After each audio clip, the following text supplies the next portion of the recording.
John chapter 14 verses 4 through 6. నేను చదువుతాను, మీరు మీ బైబిల్లో గమనించండి. యోహాను సువార్త 14వ అధ్యాయము 4వ వచనం నుండి 6వ వచనం వరకు. నేను వెళ్ళుచున్న స్థలమునకు మార్గము మీకు తెలియలని చెప్పెను. అందుకు తోమా, ప్రభువా, ఎక్కడికి వెళ్ళుచున్నావో మాకు తెలియదే, ఆ మార్గం ఎలాగూ తెలియనని ఆయనను అడుగగా, యేసు, నేనే మార్గమును సత్యమును జీవమును, నా ద్వారానే తప్ప ఎవడునూ తండ్రి యొద్దకు రాడు. ప్రార్థనలో ఏకీభవించండి. సర్వోన్నతుడు అయిన ప్రభువా, నీకు కృతజ్ఞతాస్తుతి చెల్లిస్తున్నాం. జీవాధిపతివైన దేవుడవు, మాకు సమస్తమైనటువంటి ప్రభుడవు, నీకే వందనాలు. ఈ సమయంలో నీ వాక్యమును మీ ఆత్మ ద్వారా సంఘానికి, తర్వాత వినేవారికి బోధించండి.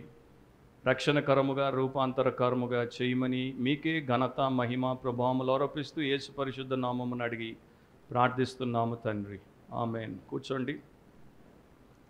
దేవుడి వాక్యాన్ని భయముతో, భక్తితో వినండి, శ్రద్ధతో, ఆసక్తితో వినండి. మీ హృదయము తెరిచి, మీ యొక్క కన్నులు తెరిచి, మీ బైబిల్ తెరిచి దేవుడి వాక్యాన్ని వినండి. మనము కొన్ని వారములుగా యేసుక్రీస్తు ప్రభు చేసినటువంటి 7 IM స్టేట్మెంట్స్ని ధ్యానిస్తున్నాం. నేను, నేనే అనేటువంటి 7 వ్యాఖ్యలు యేసుప్రభు యోహాను సువార్తలో చేశారు. వాటి గురించి మనం ధ్యానిస్తూ వచ్చాం. ఈ రోజున మనము 6వ దాన్ని ధ్యానించబోతున్నాం. ఈ యోహాను సువార్త 14వ అధ్యాయము పరిశుద్ధులకు, దేవుని యందు భయము భక్తి కలిగినటువంటి పరిశుద్ధులకి చాలా ప్రియమైనటువంటి అధ్యాయం. ఎందుకంటే 14వ అధ్యాయం మొదటి వచనం నుండి చివరి దాకా అనేక సత్యాలు వారి జీవితాన్ని ఎంతగానో దీవించాయి, వారి జీవితాన్ని ఎంతగానో బలపరిచాయి, వారి జీవితాన్ని ఎంతగానో ఫలింపజేశాయి. కనుక ప్రపంచవ్యాప్తంగా అన్ని తరాల్లో ఉన్నటువంటి పరిశుద్ధులకు యోహాను సువార్త 14వ అధ్యాయము ప్రియమైనటువంటి అధ్యాయం. దాంట్లో 6వ వచనంలో, నేనే మార్గమును సత్యమును జీవమును, నా ద్వారానే తప్ప ఎవడును తండ్రి యొద్దకు రాడు అని ప్రభువు పలికాడు. దాని యొక్క సందర్భం ఏంటో మనం తెలుసుకోవాలి. 4-5 వచనాలు గమనించినట్లయితే, నేను వెళ్ళుచున్న స్థలమునకు మార్గము మీకు తెలియనని చెప్పెను. యేసుప్రభు శిష్యులతో మాట్లాడుతున్నారు. ఆయన ఎక్కడికి వెళ్తున్నారో, ఎవరి దగ్గరికి వెళ్తున్నారో, ఎందుకు వెళ్తున్నారో దాని గురించి ముందుగా చెప్తూ వచ్చారు. అండ్ మరొకసారి, నేను వెళ్ళుచున్న స్థలమునకు మార్గము మీకు తెలియనని చెప్పాను. అందుకు తోమా, దిదుమ అనబడినటువంటి తోమా, ఆయన థామస్ అని మనకి పరిచయం. ప్రభువా, ఎక్కడికి వెళ్ళుచున్నావో మాకు తెలియదే, ఆ మార్గం ఎలాగూ తెలియనని ఆయనను అడుగగా. సో తోమా వేసినటువంటి ప్రశ్నకి యేసుక్రీస్తు ప్రభు నేనే మార్గమును సత్యమును జీవమును అనేటువంటి ఆ యొక్క పవర్ఫుల్ ఐఎం స్టేట్మెంట్ని చేయడము జరిగింది. ఈ తోమా యేసుప్రభు ఏర్పాటు చేసుకున్నటువంటి 12 మందిలో ఒకడు, అపోస్తలుగా పేరుగాంచినటువంటి వ్యక్తి. అండ్ తోమా ఎలాంటి వాడంటే నమ్మకమైనటువంటి వాడే, లాయల్ డిసైపుల్ ఆఫ్ క్రైస్ట్, ఇంకో రకంగా బోల్డ్ డిసైపుల్ ఆఫ్ క్రైస్ట్, ధైర్యం కలిగినటువంటి వాడే. కానీ తోమాకి ఎన్నో ప్రశ్నలు, తోమాకి ఎన్నో సందేహాలు, తోమాకి ఎన్నో అనుమానాలు.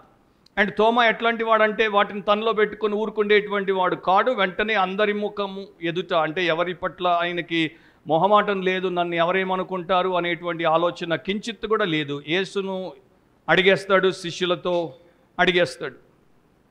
మీరు 11వ అధ్యాయం 16వ వచనాన్ని చూస్తే, అందుకు దిదుమ అనబడిన తోమ ఆయనతో కూడా చనిపోవుటకు మనమును వెళ్ళుదుమని తన తోడి శిష్యులతో చెప్పెను. లాజర్ని లేపడానికి యేసుప్రభు తన శిష్యులతో వస్తున్నప్పుడు అక్కడికి యేసుప్రభు వెళ్తే ఆయన్ని చంపుతారు అనేటువంటి విషయం వారికి తెలుసు. అయితే తోమా అంటాడు, ఆయనతో పాటు మనం కూడా చనిపోదాం, పదా పోదాం. అట్లాంటి ధైర్యం కలిగినటువంటి వ్యక్తి. యోహాను 20:25వ వచనంలో తెలుగు బైబిల్ ప్రకారము, కనుక తక్కిన శిష్యులు మేము ప్రభువును చూచితిమని అతనితో, అంటే తోమాతో చెప్పగా, అతడు, నేను ఆయన చేతులలో మేకుల గుర్తును చూచి నా వ్రేలు ఆ మేకుల గుర్తులో పెట్టి నా చెయ్యి ఆయన ప్రక్కలో ఉంచితేనే కానీ నమ్మనని వారితో చెప్పాను. సో ఇట్లాంటి వ్యక్తి అన్నమాట తోమా. ఈ తోమా అడుగుతున్నాడు, నీవు ఎక్కడికి వెళ్తున్నావో మాకు తెలియదు, ఆ మార్గము మాకు తెలియదు. ప్రభు వారికి బోధించినా వారు దాన్ని గ్రహించలేదు. సో స్పష్టంగా ఆయన చెప్పాల్సిందంతా చెప్పాడు. మీరు యోహాను సువార్త చదివితే అనేక చోట్ల అది మనకు కనబడుతుంది. నేను కొన్ని వచనాలు మీకు ఈ సమయంలో వినిపిస్తాను. కానీ అదొక ప్రశ్న. ఇలాంటి ప్రశ్నే మీరు 13వ అధ్యాయంలో 36వ వచనంలో చూస్తే, సీమోను పేతురు, ప్రభువా నీవెక్కడికి వెళ్ళుచున్నావని ఆయనను అడుగుగా. సో పేతురు అడిగాడు నీవెక్కడికి వెళ్తున్నావని, తోమా అడిగాడు నీవెక్కడికి వెళ్తున్నావని, అండ్ తోమా దాంతోపాటు ఇంకో మాట అన్నాడు, ఆ మార్గం ఎలాగో తెలియనని ఆయనను అడుగగా. అది సందర్భం అన్నమాట. అప్పటిక యేసుప్రభు నేనే మార్గమును, నేనే సత్యమును, నేనే జీవమును అని చెప్పడం జరిగింది. ఈ యొక్క స్టేట్మెంట్ చాలా చోట్ల మనకి ఆ ప్లాక్ మీద లేకపోతే ఆ యొక్క ఫ్రేమ్ మీద రాయబడి గోడల మీద కనపడుతుంది, గోడల మీద రాస్తారు. కానీ దాని యొక్క నిజమైనటువంటి అర్థమును గ్రహించినటువంటి వారు చాలా తక్కువ మంది. ప్రభు చెప్పినటువంటి ప్రతి వ్యాఖ్యలో, స్టేట్మెంట్లో ఆయన యొక్క భావం ఏంటి, ఉద్దేశం ఏంటి మనకు అర్థం కాకపోతే మనము దీవెన పొందలేం. ఆ మూడింటిని, మార్గము, సత్యము, జీవము అనేటువంటి మూడింటిని నేను మీకు 3 పాయింట్స్లో చెప్తాను. అండ్ ఆ 3 పాయింట్స్ కూడా మన యొక్క రెస్పాన్సివ్ పాయింట్స్గా చెప్తాను. అంటే మనం ఎట్లా స్పందించాలి, స్పందించినప్పుడు మనము ఆ మూడింటికి ఏమి చేయాలి అన్నది మీకు అర్థమవులాగున చెప్తాను. సో రాసుకునేటువంటి వారు రాసుకోవచ్చు. మొదటిది enter the way. Enter the way. మార్గములోనికి ప్రవేశించుము. యేసు నేనే మార్గమును, సత్యమును, జీవమును, నా ద్వారానే తప్ప ఎవడును తండ్రి యొద్దకు రాడు అని చాలా ఖచ్చితంగా చెప్పాడు, కరాఖండిగా చెప్పాడు. సో ఇక్కడ కూడా ఆయన తోమా యొక్క ప్రశ్నకి జవాబిచ్చాడు. కానీ వారికి ఒక అవకాశమును ముందు నుండే ఇస్తూ వచ్చాడు. యోహాను సువార్త 13వ అధ్యాయం 3వ వచనాన్ని గమనిస్తే, తండ్రి తన చేతికి సమస్తము అప్పగించిననియు, తాను దేవుని యొద్ద నుండి బయలుదేరి వచ్చిననియు, దేవుని యొద్దకు వెళ్ళవలసి ఉన్నదనియు యేసు ఎరిగి. సో ప్రభు అయిన యేసుకి తెలుసు ఆయన ఎక్కడి నుండి వచ్చాడో, ఆయన ఎందుకు వచ్చాడో, తిరిగి ఆయన ఎక్కడికి వెళ్ళబోతున్నాడో. జాన్ 16:5 దాంట్లో మొదటి భాగం, ఇప్పుడు నన్ను పంపిన వాని యొద్దకు వెళ్ళుచున్నాను. సో దేవుడు నన్ను పంపాడు, తండ్రి నన్ను పంపాడు, తిరిగి ఇప్పుడు నేను ఆయన దగ్గరికి వెళ్తున్నాను అని అంటాడు. తర్వాత నేను తండ్రి యొద్దకు వెళ్ళుట వలన మీరిక నన్ను చూడరు అని చెప్తాడు.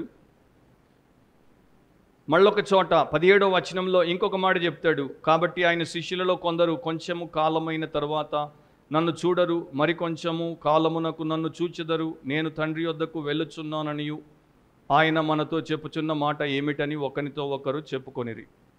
అంటే యేసుప్రభు చేసినటువంటి ప్రసంగాలు 10 సార్లు విన్నా కొందరికి అర్థం కాలేదు. సో నేను ఒక పాస్టర్గా మీకు 20 సార్లు ప్రసంగం చేసినా మీకు అర్థం కాలేదు అంటే నాకేం ప్రాబ్లం లేదు.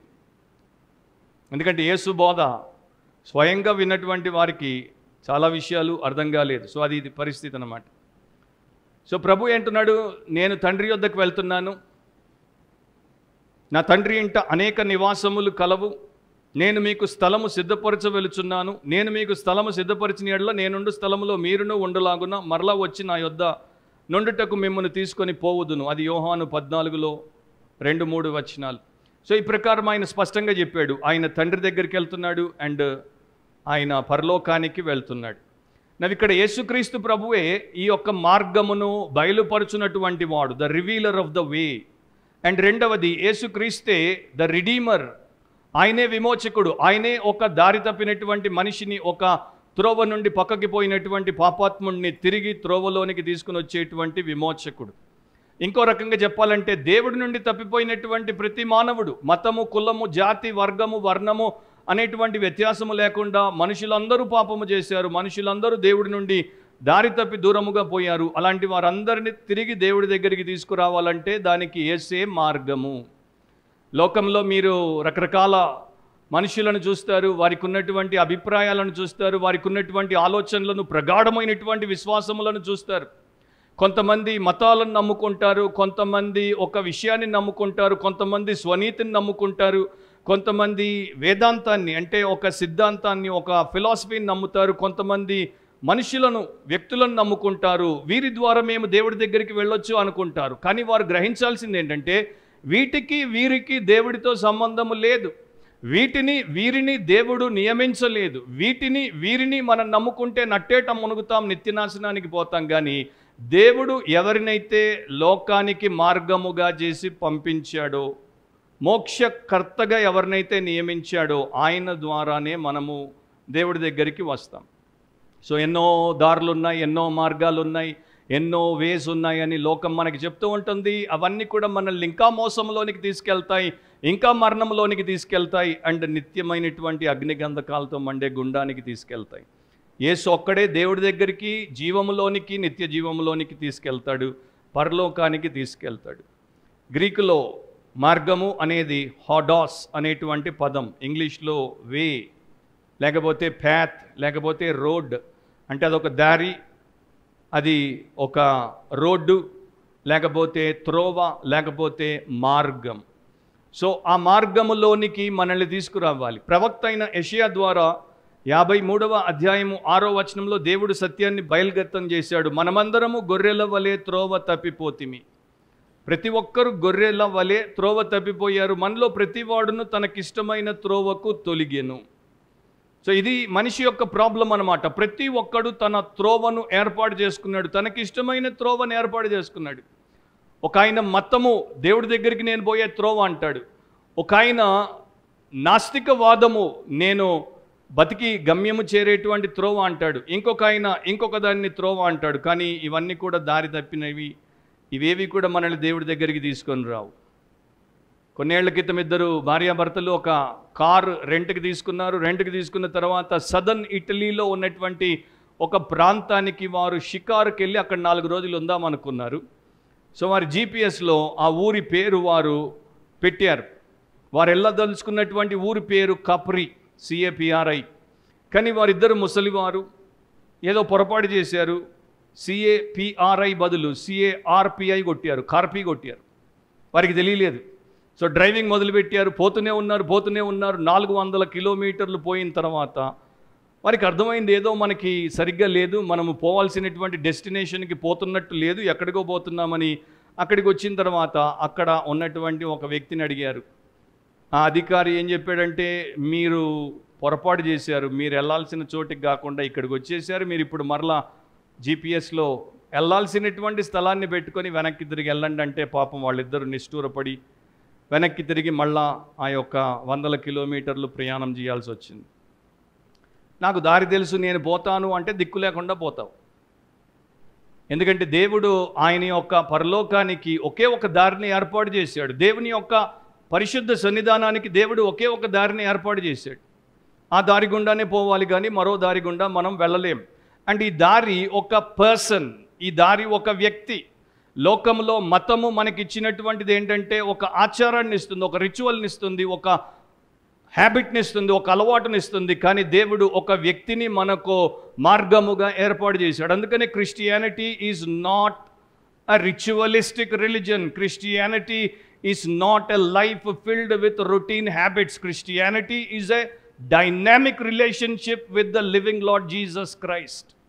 ఎలక్ట్రిసిటీని మనం అట్లా ముడితే లైవ్ వైర్ మనకి ఎట్లా కరెంట్ షాక్ని ఇస్తుందో, మన జీసస్ అట్లాంటి వాడు, లివింగ్ లార్డ్. ఆయనతో మనకి సంబంధం ఉంటే మన లైఫ్ అట్లా షైన్ అవుతుంది అండ్ మన లైఫ్ అట్లా డైనమిక్గా ఉంటుంది. అది మనకి తెలియకపోతే మనం చాలా నష్టపోతాం. సో రక్షణకు ఆయనే మార్గము. అందుకని ఆయన యొక్క ప్రతి పదములో, ఆయన యొక్క ప్రతి కార్యములో, ఆయన యొక్క ప్రతి అంశములో కూడా మనము దేవుడికి మనిషికి మధ్యలో ఉన్నటువంటి మధ్యవర్తి ఈయనే, మార్గం ఈయనే అనేది సువార్తల్లో ఆయన చూపిస్తూ వస్తున్నాడు. సో క్షమించబడాలంటే యేసే మార్గము, నీతిమంతులుగా తీర్చబడాలంటే యేసే మార్గము, దేవుడితో సమాధానపరచబడాలి, సంధి జరగాలంటే యేసే మార్గము, పరలోక రాజ్యానికి వారసత్వాన్ని పొందుకోవాలంటే యేసే మార్గము, నిత్య జీవానికి రావాలంటే యేసే మార్గము, అండ్ అబ్బా తండ్రి అని మనం ఆయన్ని మొర్రపెట్టుకోవాలంటే యేసే మార్గము. ఒకప్పుడు బుద్ధుడు మన దేశం నుండి బయటకు వచ్చాడు.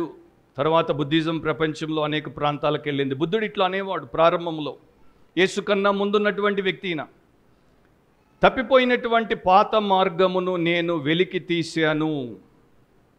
So I have discovered that last old path. కానీ తర్వాత ఆయన ఎటుపోయాడో మనకి తెలుసు. అలాగే ప్రపంచంలో అనేక మతాలు ఇది మార్గము అది మార్గము అని అంటుంటాయి. యూదులకు కూడా ఒక మార్గాన్ని దేవుడు పెట్టాడు. వారు కూడా ఆ మార్గము గురించి తెలుసుకుంటూ వింటూ వచ్చారు. కానీ వారు ఆ మార్గములోనికి రావడానికి చాలా కష్టతరం అయిపోయింది. ఒక వచనము యెషయా 30వ అధ్యాయము 21వ వచనంలో ఇట్లా ఉంటుంది: మీరు కుడి తట్టైనను ఎడమ తట్టైనను తిరిగినను ఇదే త్రోవ, దీనిలో నడువుడి అని నీ వెనుక నుండి ఒక శబ్దము నీ చెవులకు వినబడును. సో దేవుడు ముందే చెప్పాడు, నా త్రోవ ఏంటో మీకు నేను తెలియజేస్తాను, మీరు రైట్కి లెఫ్ట్కి పోకుండా, దారి తప్పకుండా త్రోవలోనికి రావడానికి నేను నా శబ్దాన్ని మీ చెవులకు వినిపిస్తాను. కీర్తనకారుడు అందుకే ప్రార్థన చేసేవాడు. 27వ కీర్తన 11వ వచనం, అంటే సామ్స్ 27:11, యెహోవా నీ మార్గమును నాకు బోధింపుము, నా కొరకు పొంచి ఉన్న వారిని చూచి సరళమైన మార్గమున నన్ను నడిపింపుము. సో ఒక యూదుడికి యేసుప్రభు ఏమంటున్నాడు? నేనే మార్గమును. వెంటనే వారికి ఓల్డ్ టెస్టమెంట్లో ఉన్నటువంటి ఆ యొక్క లేఖనాలన్నీ కూడా గుర్తుకు రావాల్సింది, ప్రవచనాలన్నీ కూడా గుర్తుకు రావాల్సింది. కానీ వారికి గుర్తుకు రాలేదు. కనుక వారు యేసు మార్గము అనేది గ్రహించలేకపోయారు. యేసు దగ్గరికి వచ్చినటువంటి కొంతమంది, యూదుల్లో ఉన్నటువంటి కొంతమంది ఒకసారి యేసు ప్రభుతో ఇట్లా అంటారు. మీరు మార్కు సువార్త 12వ అధ్యాయం 14వ వచనాన్ని గమనిస్తే, వారు వచ్చి, బోధకుడా నీవు సత్యవంతుడవు, నీవు ఎవరిని లక్ష్య పెట్టని వాడవని మేము ఎరుగుదుము, నీవు మోమాటము లేని వాడవై దేవుని మార్గము సత్యముగా బోధించువాడవు. సో వారికి తెలుసు, ఈయన మాత్రమే మొహమాటము లేకుండా, ఎవరిని లక్ష్య పెట్టకుండా దేవుని మార్గమును సత్యముగా బోధించువాడని. So Jesus is the only one who will teach us the way of God. దేవుడి మార్గాన్ని సత్యముగా బోధించుటే కాదు, ఆయన గురించి ఇంకొక ప్రవచనం కూడా రాయబడి ఉంది. లూకా సువార్త 1వ అధ్యాయము 79వ వచనంలో, మన పాదములను సమాధాన మార్గములోనికి నడిపించున్నట్లు. సో యేసు ప్రభువే మనల్ని వే ఆఫ్ పీస్లోనికి, దేవుడితో మనకున్నటువంటి శత్రుత్వాన్ని, వైరాన్ని తొలగించి మనము దేవుడితో సమాధాన పడినట్లు సమాధాన మార్గములోనికి, ఆ పీస్ఫుల్ ప్యాత్లోనికి నడిపించువాడు. Is not only the teacher of the way, he is also the guide of the way. But ముఖ్యంగా ఆయన ఇక్కడ ఏమంటున్నాడు? ఐ యామ్ ద వే అంటున్నాడు. నేనే మార్గమును. అది ఇంకా గొప్పది. హెబ్రీ పత్రిక 10వ అధ్యాయము, తెలుగు బైబిల్ అయితే 19వ వచనం, ఇంగ్లీష్ అయితే 20వ వచనం.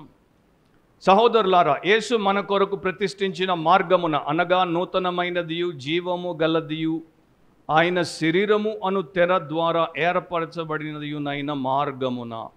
సో ఈ యొక్క new way, living way and through his body, అంటే ఆయన యొక్క శిలువ కార్యము ద్వారా దేవుడు మన కొరకు ఏర్పాటు చేసిన మార్గము ద్వారా మనము దేవుని యొక్క పరిశుద్ధ సన్నిధానంలోనికి వస్తున్నాం. ఎఫెసీలకు రాసినప్పుడు పౌలు ఒక మాట చెప్తాడు. 2వ అధ్యాయం 18వ వచనంలో, యూదులు అండ్ గ్రీస్ దేశస్థులు, ఉభయుల గురించి మాట్లాడి, ఆయన ద్వారానే మనము ఉభయులము ఒక ఆత్మయందు తండ్రి సన్నిధికి చేరగలిగి ఉన్నాం. సో దేవుడి దగ్గరికి, మన ఆత్మలకు తండ్రి అయిన సృష్టికర్త దగ్గరికి వెళ్ళాలంటే యేసుక్రీస్తే మార్గము. చాలామంది, ఒకప్పుడు నేను హిందూగా ఉన్నప్పుడు హిందువులు అనేవారు, మేము ఫలానా ఫలానా ఫలానా ఫలానా మొక్కుతాము, మీ యేసును కూడా పెట్టుకొని మొక్కుతాము, అభ్యంతరం ఏంటి? యేసు అంటున్నాడు, ఫలానా ఫలానా ఫలానా ఫలానావి మార్గాలు కావు, నేనే మార్గమును. సో ఒకే దారిలో మనిషి ఒక టైంలో ప్రయాణము చేయగలడు. 4 రోడ్లు ఉంటే ఒకదాన్ని ఎంచుకోవాలి. నేను 4 రోడ్లు పెట్టుకుంటాను అంటే ఏ రోడ్లో కూడా పోలేం. అది క్రైస్తవులకి అర్థమైపోయింది. మీరు అపోస్తలుల కార్యములు, క్రైస్తవ సంఘ చరిత్ర దాని నిండా రాయబడి ఉంది. దాంట్లో వారిని ఏమని పిలుచుకునేవారు, లేకపోతే వారు క్రిస్టియన్ అని పిలువబడక మునుపు వారిని ఇతరులు ఏ ప్రకారం ఐడెంటిఫై చేశారు? పీపుల్ ఆఫ్ ద వే, ఆ మార్గానికి సంబంధించిన మనుషులు. ఎన్నో వచనాలు ఉన్నాయి, టైం సరిపోదు కనుక 3 చెప్తాను నేను. అపోస్తలుల కార్యములు 9వ అధ్యాయము 2వ వచనంలో, ఈ మార్గం అందున్న పురుషులనైనను స్త్రీలనైనను కనుగొని ఎడల సంఘం మీద పడి హింసించి వారిని చంపి చెరసాల పాలు చేయడానికి సౌలు ఇంకా రక్షణ పొందకుండా దుర్మార్గంగా పోతున్నప్పుడు ఆయన చేసిన పని, ఈ మార్గం అందున్న పురుషులను స్త్రీలను కనుగొంటే ఇట్లా చేయాలి. అపోస్తలుల కార్యములు 19వ అధ్యాయం 9వ వచనంలో, జన సమూహము ఎదుట ఈ మార్గమును దూషించుచున్నందున అతడు వారిని విడిచి. అపోస్తలు 19:23, ఆ కాలమందు క్రీస్తు మార్గమును గూర్చి చాలా అల్లరి కలిగెను. సో ఫస్ట్ సెంచురీ క్రిస్టియన్స్ యేసు క్రీస్తును మార్గముగా చూశారు, మార్గముగా చేసుకున్నారు, ఆ మార్గానికి చెందిన వారిగా మారిపోయారు. అండ్ ఆ మార్గము చేత వారు గుర్తింపబడ్డారు, ఆ మార్గములో వారు ముందుకు సాగిపోయారు. ఈ రోజున చాలామంది క్రైస్తవులు అట్లాంటిది వారి యొక్క మైండ్లో కూడా కలిగి లేరు. అపోస్తలుల కార్యములు 24వ అధ్యాయం 22వ వచనంలో, ఫెలిక్స్ ఈ మార్గమును గూర్చి బాగుగా ఎరిగిన వాడై అని రాయబడి ఉంటుంది. అది నన్ను చాలా బాధ పెట్టింది. ఫెలిక్స్కి ఈ మార్గము బాగా తెలుసు. యేసు అనేటువంటి మార్గం బాగా తెలుసు, పాపక్షమాపణ విధానం బాగా తెలుసు, రక్షణ విధానం బాగా తెలుసు, నిత్య జీవపు విధానం బాగా తెలుసు. అయినా కూడా ఫెలిక్స్ ఎంత మూర్ఖుడంటే మార్గమును తెలుసుకున్న తర్వాత కూడా మార్గములోనికి ప్రవేశించలేదు, నశించిపోయాడు.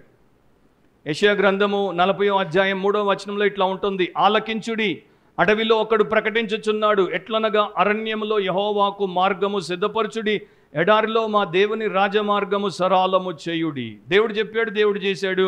కానీ ఫెలిక్స్ ముందు ఆ మార్గం ఉన్న, దాని గురించి పూర్తి అవగాహన ఉన్న ఆయన దాంట్లో కాలు పెట్టలేదు. అలాస్కా కెనడా హైవే అంటారు, అది అలాస్కా అమెరికాకి పక్కనే ఉంటుంది.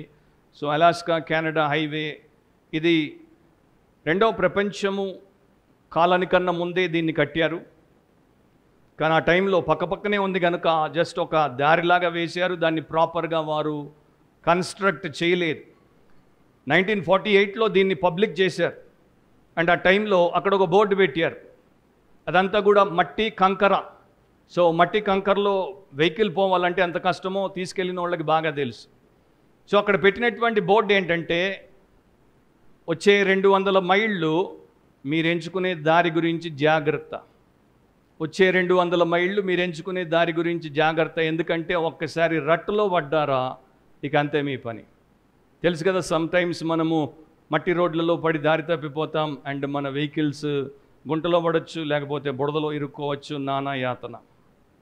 సో దేవుడు ఏం చెప్తున్నాడంటే, యేసు అనే మార్గాన్ని తప్పారా నేరుగా ఆ అగ్ని గంధకాలతో మండే గుండానికి, నరకానికే పోతారు. అందుకని నేనే మార్గమును అన్నాడు. 86వ కీర్తన 11లో మొదటి భాగం: యెహోవా, నేను నీ సత్యమును అనుసరించి నడుచుకున్నట్లు నీ మార్గమును నాకు బోధించుము. సో యేసుక్రీస్తు ఆ మార్గమని మనకి దేవుడు చూపిస్తున్నాడు.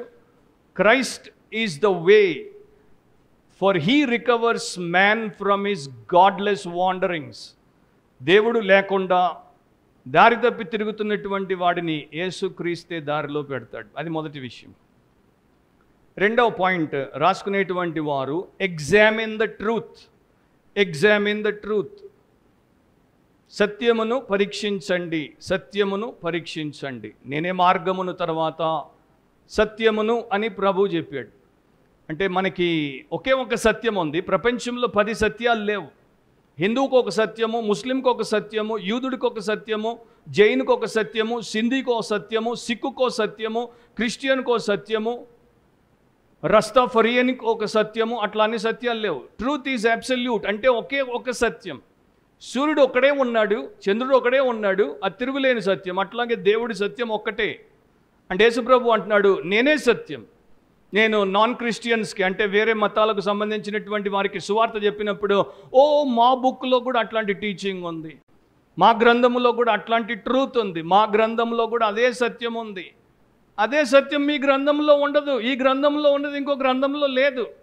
మనకి ఇప్పుడు యాక్చువల్గా చాలామంది సోకాల్డ్ క్రైస్తవులు, పాస్టర్లు కూడా వేరే గ్రంథాలను తీసుకుని వచ్చి ఈ గ్రంథంలో ఉంది కనుక మీరు యేసుని నమ్మండి అని చెప్పి ప్రయత్నం చేస్తున్నారు, కష్టపడుతున్నారు. అవసరం లేదు, ఈ ఒక్క గ్రంథమే చాలు. ఒక గొర్రెకు ఒక్క సింహమే చాలు. ఒక సింహంతో పాటు వేరే కోతులన్నిటిని తీసుకొని రావాల్సిన పని లేదు. అర్థమైందా మీకు పాయింట్? ఆయనే సత్యము. అండ్ ఆయన గురించి యోహాను సువార్తలో బహిర్గతమైనటువంటి సత్యం ఏంటి? ఆ వాక్యము శరీరధారి అయి కృపా సత్య సంపూర్ణుడుగా మన మధ్య నివసించింది. సో యేసు దేవుడై ఉన్నాడు, వాక్యమై ఉన్నాడు. నీ వాక్యమే సత్యమని యోహానులోనే రాయబడి ఉంటుంది. అండ్ ఆ వాక్యము ఆదియందు దేవుని యొద్ద ఉండెను, వాక్యము దేవుడై ఉండెను. ఆ దేవుడు నరావతారిగా వచ్చినప్పుడు, శరీరధారి అయినప్పుడు కృపా సత్య సంపూర్ణుడిగా వచ్చాడు. అంటే ఆయన మాత్రమే సత్య సంపూర్ణుడు. ఇక ఆయనకి అవతల, ఆయనకి పక్కల మరొక సత్యం మనకు అవసరమే లేదు, లేనే లేదు. So he is truth personified. సత్యము అనేది వ్యక్తి రూపంలో వచ్చినటువంటి విమోచకుడు ఆయన. సో యేసుని తెలుసుకుంటే సత్యము తెలుసుకున్నట్టు, యేసుని తెలుసుకుంటే సత్యము ద్వారా స్వతంత్రులమైనట్టు. అండ్ మనం ఈ సత్యాన్ని తెలుసుకోలేం, ఎందుకంటే మనకి అవకాశమే లేదు.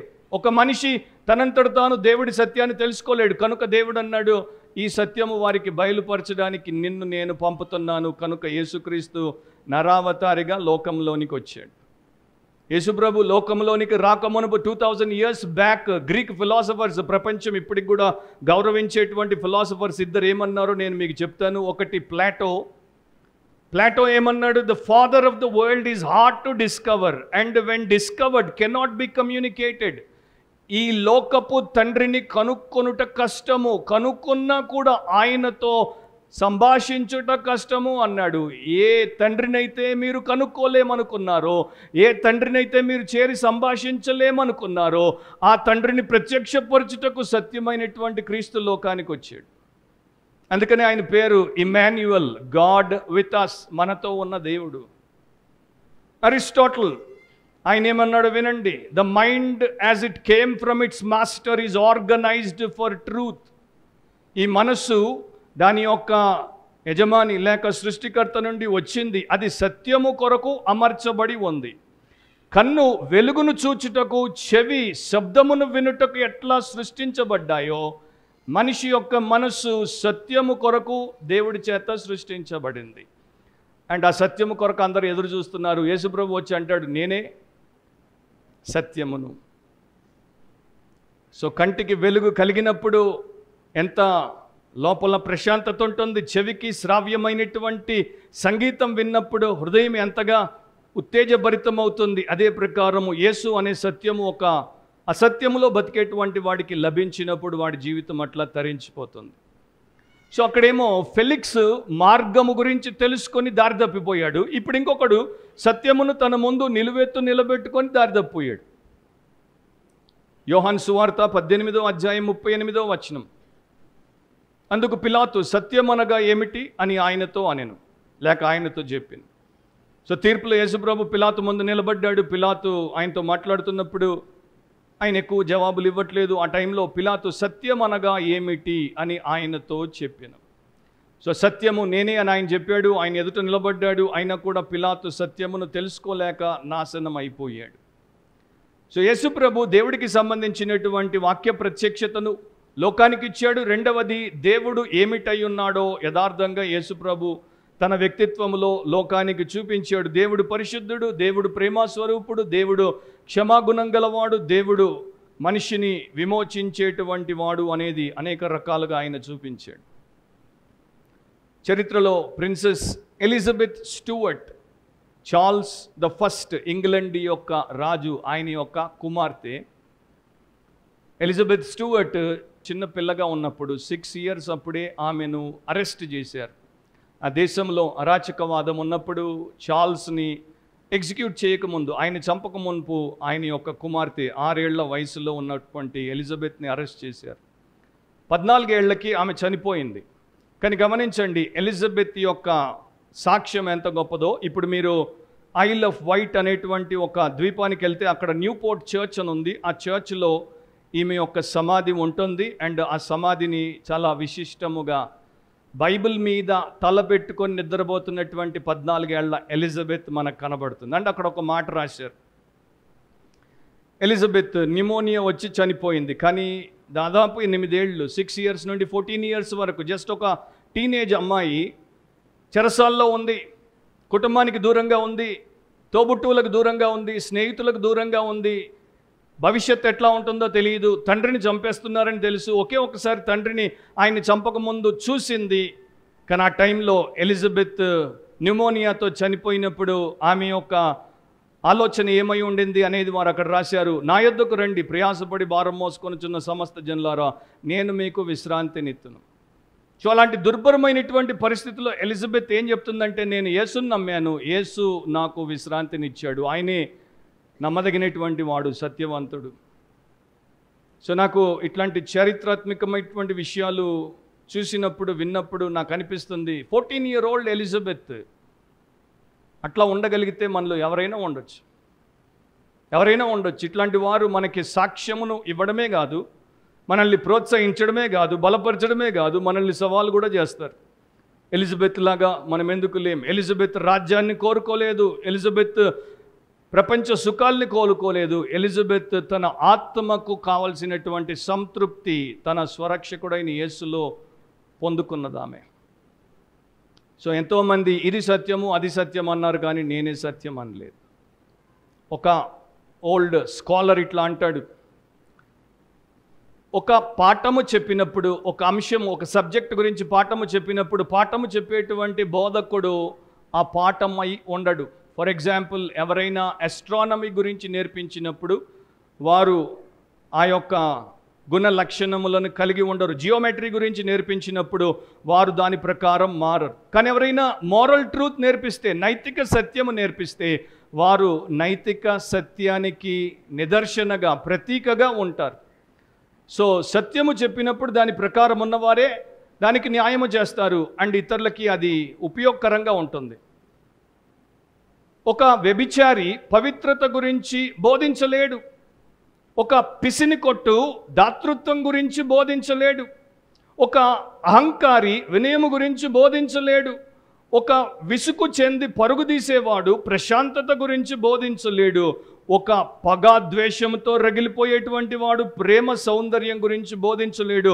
ఎందుకంటే అవి రెండు భిన్నమైనటువంటివి. వీడేమై ఉన్నాడో వీడు చెప్పేది కాదు. సో మోరల్ ట్రూత్, ఎంతోమంది వచ్చారు, ఇది సత్యం అది సత్యం అన్నారు, వారే అసత్యం బయటపడిపోయారు తర్వాత. కానీ యేసు నేను సత్యం అన్నాడు. ఎందుకంటే ఆయన ఏం చెప్పాడో దాన్ని మొదట ఆయన చేసి చూపించాడు, తర్వాత ఆయన ఆ ప్రకారము సత్యముగా ఉన్నాడు. సో రెండో విషయాన్ని మీరు గమనించినప్పుడు, Christ is the truth for he recovers man from his godless error. మనిషి భక్తిహీనమైనటువంటి పొరపాట్లలో ఉన్నాడు, వాటి నుండి యేసు వెలికి తీస్తున్నాడు గనుక ఆయనే సత్యం. సత్యము వారిని స్వతంత్రుల్నిగా చేస్తుంది. మూడో point, enter the way, examine the truth.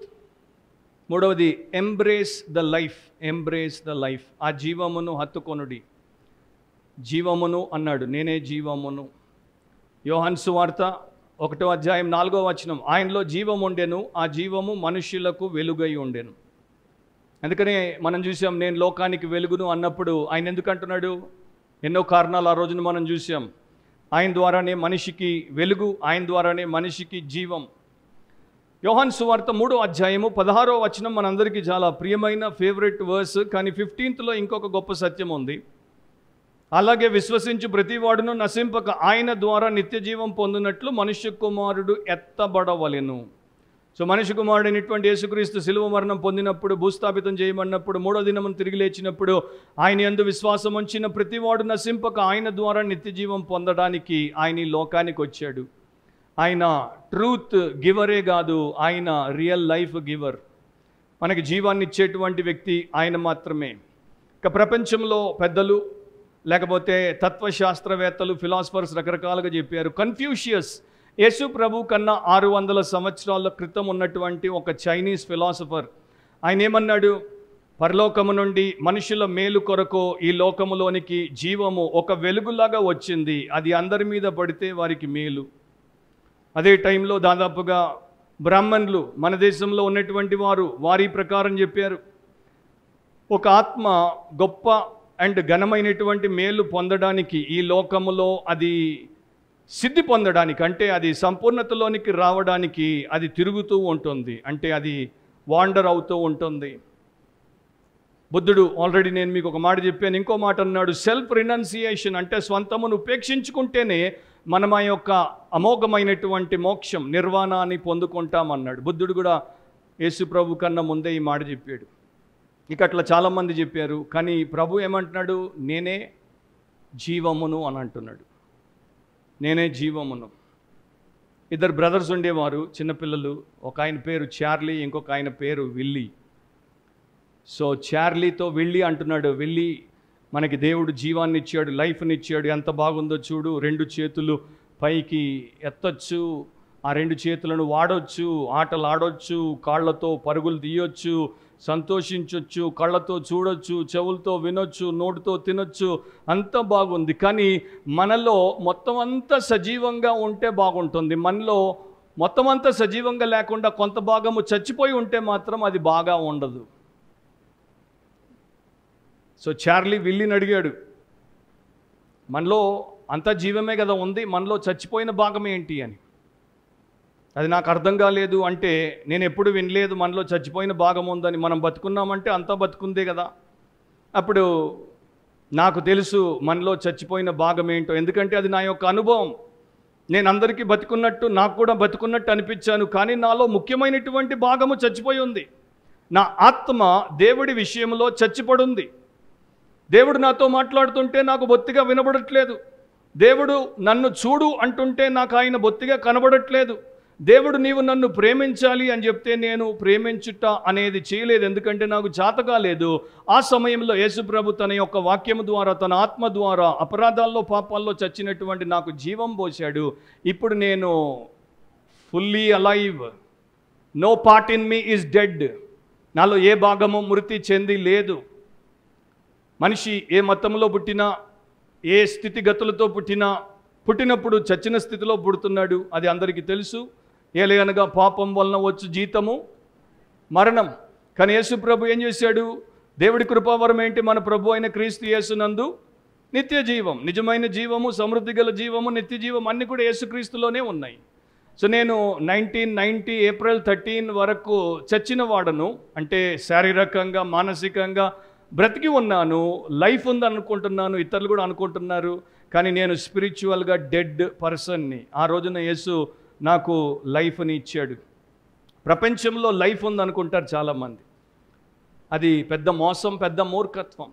కొంతమంది ఈ యొక్క బూజులో లైఫ్ ఉందనుకుంటారు, తర్వాత వాళ్ళకి బూజు పడుతుంది. బూజు కొట్టి కొట్టి బూజు పట్టిపోతారు. బ్రాతల్లో లైఫ్ ఉందనుకుంటారు, కానీ every time you visit a prostitute, she is taking your life out of you. నీ నుండి నీ జీవాన్ని ఆమె తీసేస్తోంది, నిన్ను చంపేస్తోంది. సిగరెట్లలో జీవితము, ఎంజాయ్మెంట్, లైఫ్ ఉందనుకుంటారు. నువ్వు ఎన్ని రింగులు పొగ వదులుతున్నావో దాన్ని కన్నా ట్రిలియన్ టైమ్స్ ఎక్కువ పొగ ఉండే ప్లేస్కి అది నిన్ను తీసుకుపోతుంది. సో లైఫ్ ఎక్కడా లేదు. లైఫ్ వస్తువుల్లో లేదు, లైఫ్ వ్యవస్థల్లో లేదు, లైఫ్ విషయాల్లో లేదు, లైఫ్ వ్యసనాల్లో లేదు, లైఫ్ వ్యవహారాల్లో లేదు, లైఫ్ వ్యక్తుల్లో లేదు, లైఫ్ వ్యాపకాల్లో లేదు. కానీ అక్కడే మనం ఎత్తుకుంటాం లైఫ్ని. లైఫ్ ఒక విమోచకుడిలో ఉంది, ఆయన పేరు యేసుక్రీస్తు. ఇంకొక స్కాలర్, ఓల్డ్ స్కాలర్ ఇట్లా చెప్పాడు, యేసు 3 చెప్పాడు కదా, మూడింటికి అవినావ సంబంధం ఉంది. అంటే మూడింటిని విడదీయలేం మనం. మార్గము, సత్యము, జీవము ఒకదానితో ఒకటి అనుబంధితమై ఉన్నాయి. అయితే కొంతమంది జీవితం ఇట్లా ఉంటుంది ఈ స్కాలర్ ప్రకారం. కొంతమంది ఈ యొక్క వే వరకు, అంటే మార్గము వరకే వారికి యేసుతో సంబంధం ఉంటుంది. మార్గము తెలుసుకుంటారు, మేము పరలోకానికి పోతున్నాం, మా పాపం క్షమించబడింది, మేము నిత్య జీవాన్ని దేవుడి సన్నిధిలో పరలోకంలో గడుపుతాం. వారికి మార్గము చాలు. తర్వాత వారికి సత్యం మీద ఇంట్రెస్ట్ లేదు, తర్వాత వారికి జీవం మీద ఇంట్రెస్ట్ లేదు. వీరు మార్గము ద్వారా వచ్చి అక్కడ ఆగిపోతారంట. మిగతా వారికి సత్యం కూడా కొంత ఆసక్తి ఉంటుంది, క్యూరియాసిటీ ఉంటుంది. కనుక బైబిల్లో ఉన్నటువంటి టీచింగ్, బైబిల్లో ఉన్నటువంటి డాక్ట్రిన్, బైబిల్లో ఉన్నటువంటి విషయాలన్నీ కూడా తెలుసుకుంటుంటారు. సంఘానికి వస్తుంటారు, పోతుంటారు, బైబిల్ మారుస్తుంటారు, నోట్స్లు రాస్తుంటారు, చర్చలు పెడుతుంటారు, డిబేట్లు చూస్తుంటారు. కానీ వీరికి ఇది ఒక ఫార్మలిజం, అంటే ఇది ఒక పైనటువంటి ఒక అలవాటు మాత్రమే, వారికి జీవంతో సంబంధం లేదు. సో వీళ్ళెవరు అంటే డెడ్ ఆర్థడాక్స్ పీపుల్. వీరికి పైన భక్తి అనేది ఉంది, కానీ లోపల దేవుడితో సంబంధం ఉండదు. మిగతా వారికి ఆ జీవం వద్దు. సో నీవు ఒక రియల్ క్రిస్టియన్ అయితే నీవు మార్గములోనికి వచ్చావు, నీవు సత్యము చేత విమోచించబడ్డావు, అండ్ నీవు జీవముతో దేవుడితో సహవాసములో ఉన్నావు. The way brings to God, the truth makes men free, and life produces fellowship. దాని గురించే 1 యోహాను 1వ అధ్యాయంలో ఆయన రాశాడు. ఇక మనం ముగిచ్చేద్దాం. దాని తర్వాత యేసుప్రభు ఇంకొక గొప్ప స్టేట్మెంట్ చేశాడు, నా ద్వారానే తప్ప ఎవడును తండ్రి యొద్దకు రానేరడు. మొదట్లో నేను 90లో రక్షించబడ్డాను, 91లో సువార్త చెప్తున్నాను. ఈ వచనం చెప్పేటప్పుడు నాకు ఆ చివరి భాగము కొంత ఇబ్బందిగా అనిపించేది. నా ద్వారానే తప్ప ఎవడును తండ్రి యొద్దకు రాడు, నేను తండ్రి యొద్దకు రాడు అని చెప్పే బదులు దేవుడి యొద్దకు రాడు అని చెప్పడానికి ప్రయత్నం చేసేవాడిని. ఎందుకంటే అది నా ఎడిషన్ అనమాట, నేను ఎడిటర్ని అయిపోయాను. తండ్రి అంటే నాన్ క్రిస్టియన్స్కి, అవిశ్వాసులకి ఎట్లా తెలుస్తుంది? కనుక నేను కొంచెం యేసుప్రభుకి హెల్ప్ చేద్దాం ఇక్కడ, మరి నేను తండ్రి అనే పదాన్ని తీసేసి దేవుడు అని పెట్టి దేవుడి దగ్గరికి రాలేరు, పరలోకానికి రాలేరు అని చెప్దాం అనుకున్నాను. పరిశుద్ధాత్ముడు మొట్టికాయ వేసాడు నా నెత్తి మీద. నువ్వు బైబిల్లో ఉన్నది ఉన్నట్టు చెప్తే వాడికి రక్షణ, నువ్వు దాంట్లో కలిపినా దాంట్లో నుండి తీసినా ఏమీ లాభం లేదు. God does not need your wisdom are your help. So అప్పటి నుండి నిర్మోహమాటంగా వచనం ఏమి చెప్తుందో అదే మనము చెప్పాలి. నా ద్వారానే తప్ప ఎవడును తండ్రి యొద్దకు రాడు. సో ఎక్స్క్లూజివ్ క్లెయిమ్ అన్నమాట, విశిష్టమైనటువంటి వాదన. నా ద్వారా తప్పితే ఎవడు దేవుడి దగ్గరికి రాడు, తండ్రి దగ్గరికి రాడు, పరలోకానికి రాడు. మరో మార్గమే లేదు, మరో సత్యమే లేదు, మరో జీవమే లేదు. మనందరికీ తెలుసు ఇది చాలామందిని ఇబ్బంది పెడుతుంది. అంటే ఇది చాలామందికి అఫెన్సివ్ అన్నమాట, చాలామందికి నొప్పిని కలిగించేటువంటి స్టేట్మెంట్, చాలామందిని బాధ పెట్టేటువంటి స్టేట్మెంట్, చాలామందిని రెచ్చగొట్టేటువంటి స్టేట్మెంట్. ఎందుకంటే మీరు ఎప్పుడు యేసు మాత్రమే అని అంటారు, మా వాళ్ళందరినీ మేము అంగీకరించి మీ ఆయన్ని కూడా తీసుకోవడానికి మాకు అభ్యంతరం లేదు, కానీ మీ దగ్గరికి మేము వస్తే మా అందరినీ వదిలేసి మీ ఒక్కడనే పట్టుకోమంటారు. మేం కదా అన్నది, ఆయనే చెప్పాడు. అది ఆయన యొక్క సేవకులముగా మేము మీకు ఆయన ఏం చెప్పాడో చెప్తున్నాం. ఎందుకు చాలా పెద్ద మెసేజ్ ఇవ్వచ్చు, టైం లేదు. జస్ట్ 2 బ్రీఫ్ పాయింట్స్ చెప్పి మనం ప్రార్థన చేద్దాం, ముగింపులోనికి వచ్చేద్దాం. ఎందుకు యేసు మాత్రమే తండ్రి యొద్దకు మనల్ని తీసుకెళ్తాడు? యోహాను సువార్త 1వ అధ్యాయం 18వ వచనం గమనించండి. ఎవడును ఎప్పుడైనను దేవుని చూడలేదు, తండ్రి రొమ్ముననున్న అద్వితీయ కుమారుడే ఆయనను బయలుపరిచెను. సో ప్రపంచంలో ఎంతమందో వచ్చారు, ఎంతమందో పోయారు, ఎన్నో వాదనలు వినిపించారు, కానీ వారిలో ఒక్కడు ఎప్పుడు దేవుణ్ణి చూడలేదు. తండ్రి రొమ్ముననున్న అద్వితీయ కుమారుడే ఆయనను బయలుపరిచెను. ఇటర్నిటీ నుండి తండ్రి కుమారులు అవినావ సంబంధం, ఎడదీయలేని బంధముతో ఉన్నారు. యేసు తండ్రి రొమ్మున ఆసీనుడైనటువంటి అద్వితీయ కుమారుడు. ఆయనకే తండ్రి తెలుసు, ఆయన తండ్రి దగ్గర నుండి వచ్చాడు, తండ్రి దగ్గరికి పోతున్నాడు, తండ్రిని ఆయనే బయలుపరచగలడు. అందుకని అన్నాడు, నా ద్వారా తప్పితే ఎవడు తండ్రి వద్దకు రాలేడు.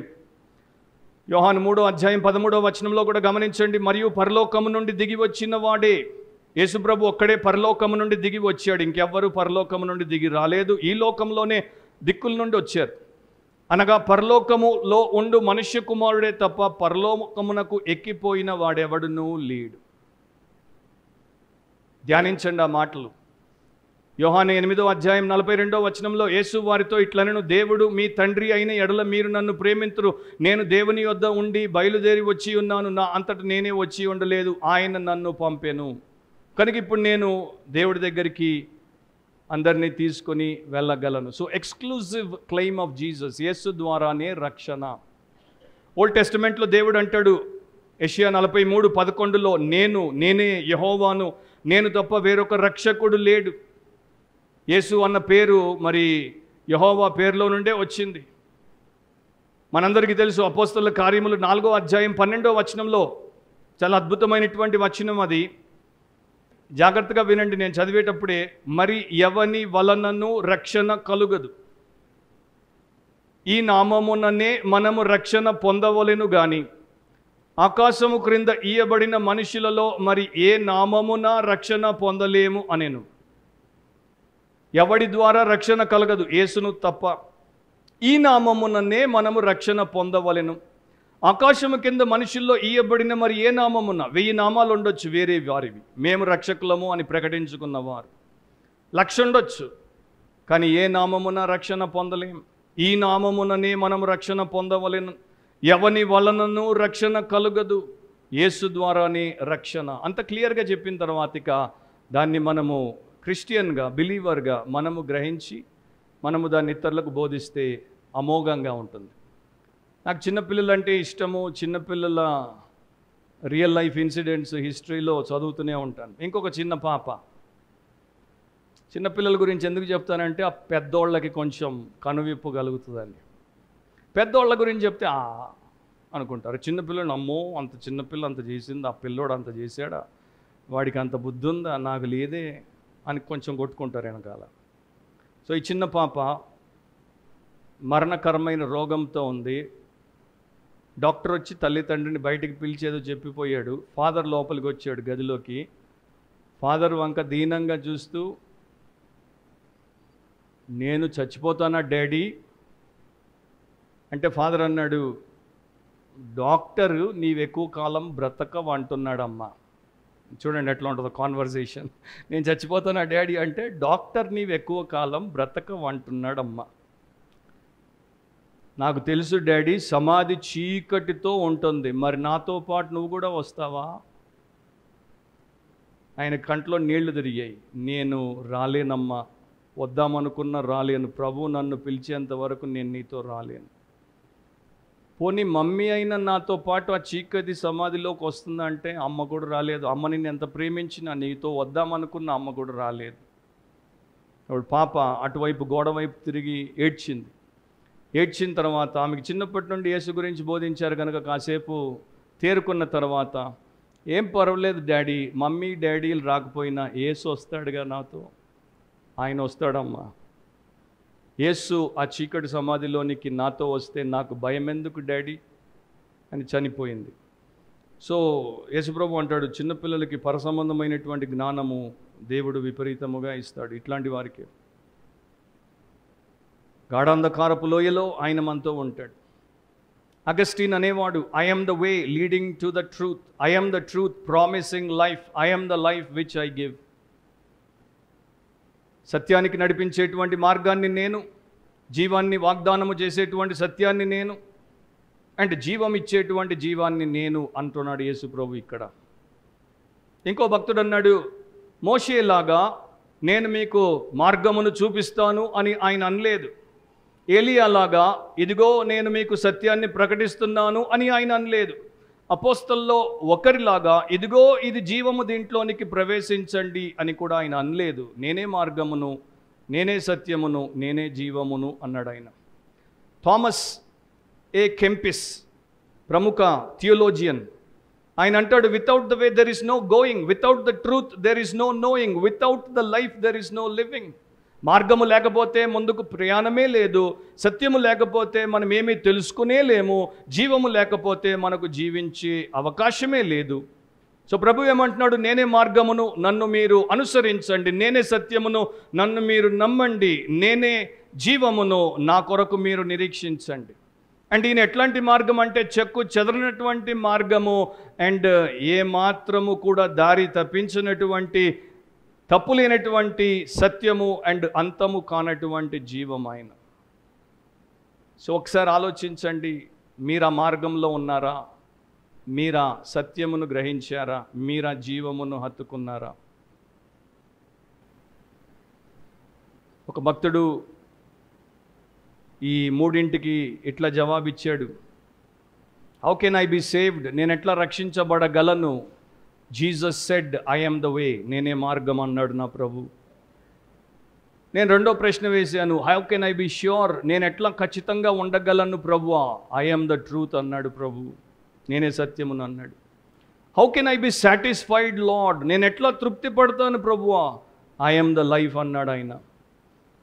సో నేను రక్షించబడ్డానికి ఆయన మార్గము, నేను నిశ్చయంగా ఉండడానికి ఆయన సత్యము, నేను తృప్తితో బ్రతకడానికి ఆయన జీవము, నాకు ఇంకేమి కావాలి? So Christ is the life, inasmuch as he raises men from their godless insensibility and death.